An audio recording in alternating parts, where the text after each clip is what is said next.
vous présente le D5100. Le D5100 est un réflexe numérique qui effectivement est à la charnière entre le D7000 et le D3100. Il va regrouper un peu le meilleur de ce qu'on peut imaginer de ces deux produits-là. On va avoir une ergonomie de manipulation du boîtier, un encombrement type D5000, donc son prédécesseur, avec un écran orientable qui cette fois-ci change de sens, on l'a fait de côté, donc un écran plus haut de gamme. Alors en ce qui concerne l'ergonomie, en plus de l'écran, qui effectivement peut permettre aussi d'être rentré derrière l'appareil, on a redesigné tous les boutons d'accès pour la visée par l'écran et la partie vidéo sur le dessus du boîtier.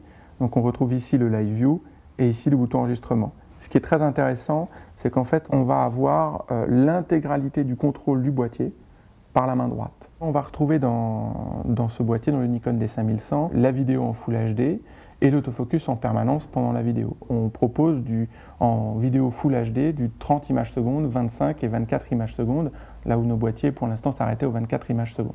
Et effectivement, avec l'annonce de ce produit, on annonce aussi un accessoire supplémentaire qui est un micro.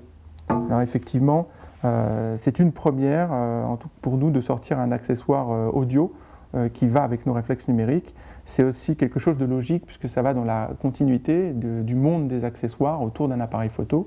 On sort aujourd'hui ce micro qui s'appelle le ME1, qui est un micro à design très compact et sa caractéristique principale aussi, c'est d'être auto-alimenté. Donc on peut tout simplement le montrer par exemple, l'engager dans la prise micro.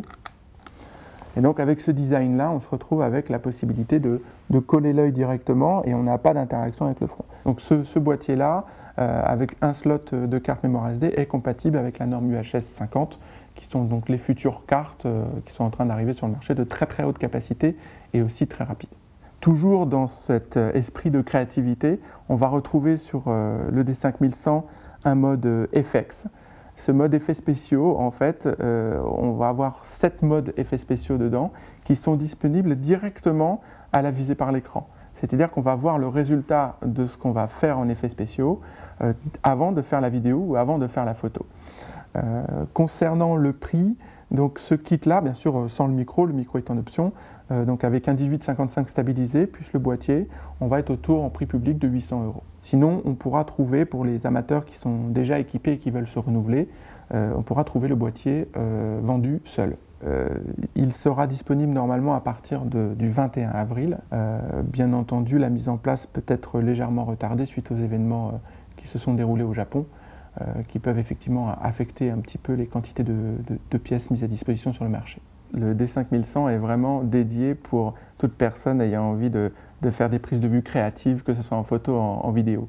D'ailleurs, on l'a appelé « Je suis votre expression ». C'est vraiment la liberté complète. Donc l'ensemble du D5100 avec son écran, ses différents modes, sa facilité d'utilisation est vraiment dédié pour libérer l'expression de chaque utilisateur.